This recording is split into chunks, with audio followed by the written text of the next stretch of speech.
Olá! Vamos começar com uma pergunta que parece simples, mas que na verdade é bem complexa. O que realmente faz com que uma área do conhecimento seja considerada ciência? Para responder isso, a gente vai fazer uma viagem pelas origens do pensamento humano e essa viagem vai nos ajudar a entender uma questão bem polêmica. E para começar, já vamos direto ao ponto. Uma pergunta que sempre gera debates acalorados. A psicanálise, com todo o seu foco no inconsciente, nos sonhos, ela se encaixa no que a gente chama de ciência? Essa é a provocação que vai guiar toda a nossa conversa de hoje. Ok, mas para a gente conseguir chegar numa resposta, primeiro precisamos dar um passo para trás e entender o que a palavra ciência de fato significa. E para isso, nossa jornada começa muito antes dos laboratórios, numa época em que a humanidade buscava sentido para o mundo de uma forma bem diferente. Nossa primeira parada é numa era em que as explicações não vinham de equações ou experimentos, mas sim de histórias fantásticas. Vamos entender essa virada de chave, a transição do pensamento mítico para o pensamento racional. Tenta imaginar como era viver num mundo sem as respostas que a gente tem hoje. Um raio no céu não era um fenômeno elétrico, era a fúria de um deus. Uma colheita ruim não era sobre o clima, mas um castigo divino. O mito nasceu justamente para isso, para dar um sentido, uma ordem para um mundo que parecia caótico e assustador.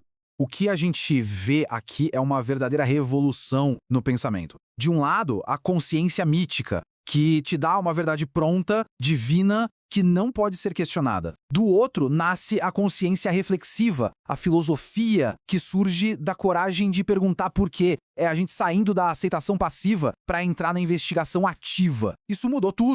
Bom, com a filosofia no jogo, a busca por conhecimento ficou mais organizada. Mas não existia um jeito só de fazer ciência, né? Vamos ver agora como essa busca se dividiu em três grandes modelos, três ferramentas diferentes para tentar entender o mundo.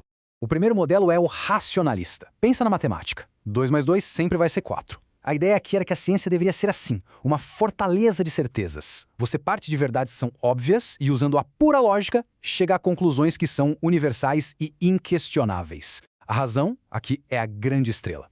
Logo depois, vem o modelo empirista, que vira completamente o jogo. Aqui, a verdade não está trancada dentro da nossa mente. Ela está lá fora, no mundo. O conhecimento, para eles, nasce do que a gente pode ver, tocar, medir. A base de tudo é a observação e a experimentação. A experiência é quem manda. E aí a gente chega no modelo construtivista, que faz uma síntese muito inteligente.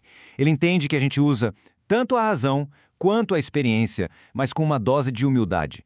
A ciência não nos dá um retrato fiel da realidade. Ela nos dá mapas, modelos que nos ajudam a navegar por ela. São ferramentas que a gente constrói para explicar o mundo. E essa frase aqui resume perfeitamente o espírito da coisa. A verdade científica, nessa visão, não é algo final, escrito em pedra. É mais como uma ideia que está sempre em construção, que pode e deve ser melhorada, corrigida e, se aparecer uma explicação melhor, até mesmo abandonada. Tudo isso parecia funcionar muito bem para estudar planetas, átomos, reações químicas, mas e quando o objeto de estudo é a coisa mais imprevisível e complexa que existe? É aqui que a nossa jornada encontra o seu maior desafio. Exatamente. Como é que a gente pega a consciência, a liberdade, a cultura e transforma isso em dados objetivos? Como o cientista pode estudar o ser humano de forma imparcial se o próprio cientista também é um ser humano, cheio de subjetividade? Isso gerou um problema gigantesco. E esse problema todo acabou se consolidando em 5 grandes objeções. 5 barreiras que faziam muita gente duvidar que seria possível existir uma ciência humana de verdade. Eram perguntas bem difíceis, sabe? Tipo, como você estuda objetivamente algo que só existe dentro da cabeça de alguém? Como criar leis gerais para sociedades se cada uma tem sua história única? E a questão do livre-arbítrio? Se somos livres, como a ciência pode prever nosso comportamento? Esses eram os grandes nós a serem desatados. Mas a história, felizmente, não termina no impasse. O pensamento humano, mais uma vez, se reinventou. Em vez de tentar encaixar o ser humano à força nos métodos das ciências naturais, surgiram novas filosofias que criaram ferramentas específicas para estudá-lo em toda a sua complexidade.